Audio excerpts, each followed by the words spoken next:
Hello and welcome to Soccerlens TV. I'm Andy Brassel. Now, there's so much to get through in Europe this weekend, a lot of great action, so we're going to head straight into it with the Bundesliga, which we haven't had a look at for a couple of weeks, and it's really exciting in Germany at the moment. And a change of leadership this weekend, with Bayern Munich slipping from the top. Of course, they've been in such tremendous form since just before Christmas, but they've lost 2 league games in a row now. They lost to Eintracht Frankfurt last week, and this time at home to Stuttgart. Managed by Christian Gross now, of course, and a big problem for them going into the Champions League week with the news that Arjen Robben might not be fit for the big game against Manchester United. They rested him and left him on the bench and brought him on at half time because it wasn't really going for them against Stuttgart, and he worsened his little muscle injury, and it looks like he might not make it. This could have a huge influence on the tie, of course. We know how influential Robben has been this season, and he showed it again last midweek with that terrific winner in the German Cup semi-final in extra time to beat Schalke at the Arena Al Schalke. We'll come to Schalke in a minute, but if you can catch that on YouTube, well worth it if you haven't seen it. Now, the focus, of course, went after this game to the Bayer Arena, where Bayer Leverkusen took on Schalke, and these two other contenders for the title knew that if either of them won this game, they would replace Bayern at the top of the league. In the event, it was Schalke. Very well deserved win, a really powerful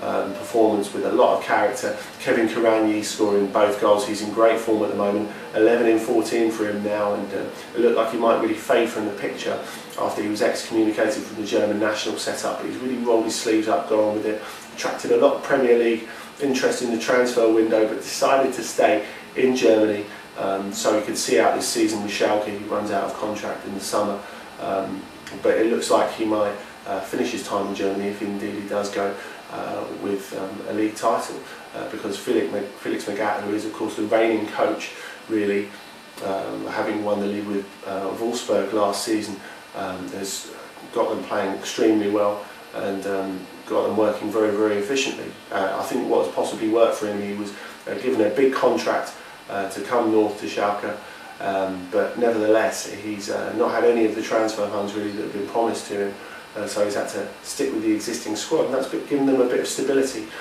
Players such as Jefferson Farfan, who had a fine game at the weekend, setting up both the goals, and Ivan Rakitic, young Croat, has been in tremendous form recently, have started showing their very best, and it's in stark contrast to what's happening at Leverkusen.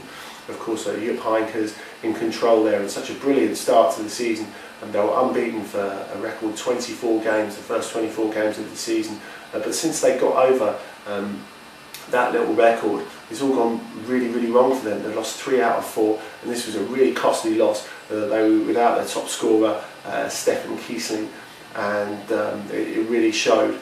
They looked pretty toothless, and again, it looks like they're not going to get their first German championship. They've never won it before. People were talking about Leverkusen Schalke before. There's battle of the bottlers, because they're always the teams that threaten to do something but fall apart just at the last. Of course, Schalke are very different. They've got a really illustrious history, and that they were the dominant force in the German game pre-Bayern Munich, winning titles all through the 30s and 40s, but they haven't won it since 1950, coming agonisingly close in 2001 when Patrick Andersen's late goal for Bayern at Hamburg snatched the championship away from them. They came pretty close in 2007 as well. They looked set fair before really fading at the end of the season and being overtaken by Stuttgart, who powered past them to the finish. So maybe this could finally be Schalke's season.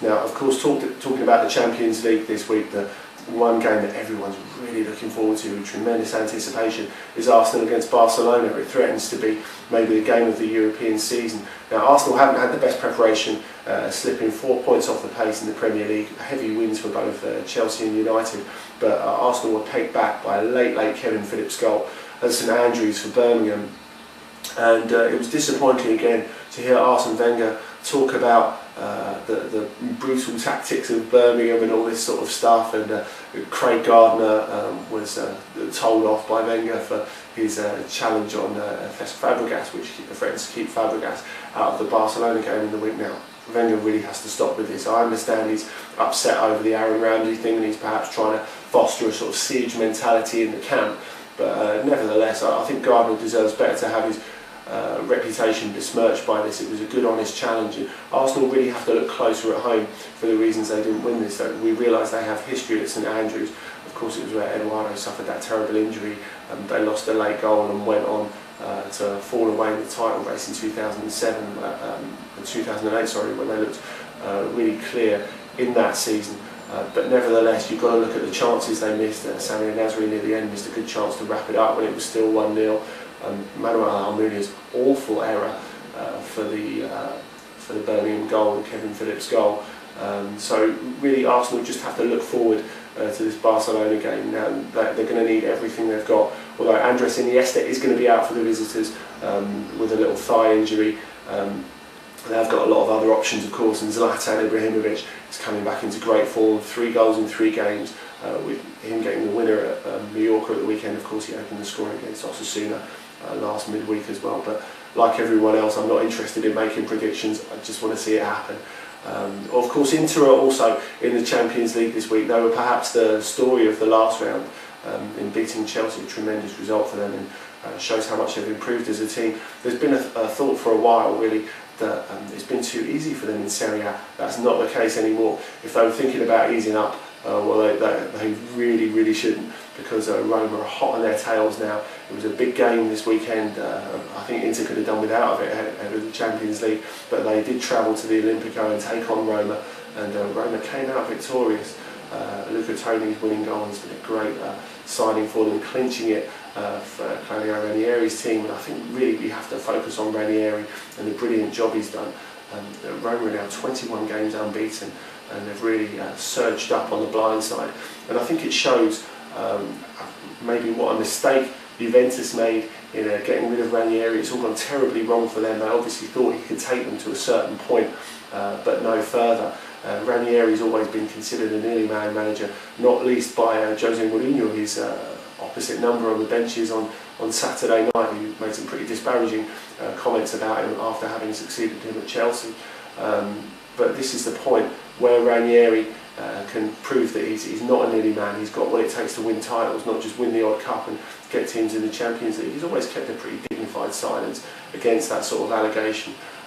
But what he's getting out of the team, and of course Roma have had their financial problems, they've had injuries, but nevertheless he's getting a tremendous amount out of the existing players. Daniel De Rossi's in absolutely tremendous form, but he's just part of it, the captain, in the absence of Francesco Totti. And of course that's another thing, the fact that they're not so heavily reliant on Totti as they have been on the past. Jeremy Menez has stepped into his role. The Frenchmen have been absolutely brilliant over the last couple of weeks, so it's going to be a real title race going through the end of the season. Of course, Roma don't have that pressure of European football either. Well, anyway, thanks for joining us. You can of course contact me. My Twitter is on the screen now. You can leave comments on the pages underneath. I hope you enjoy all the Champions League and Europa League games in the week. There's Valencia, Atletico to come, and Benfica, Liverpool, which are going to be great on Thursday. So enjoy all of those, and we'll see you again next week.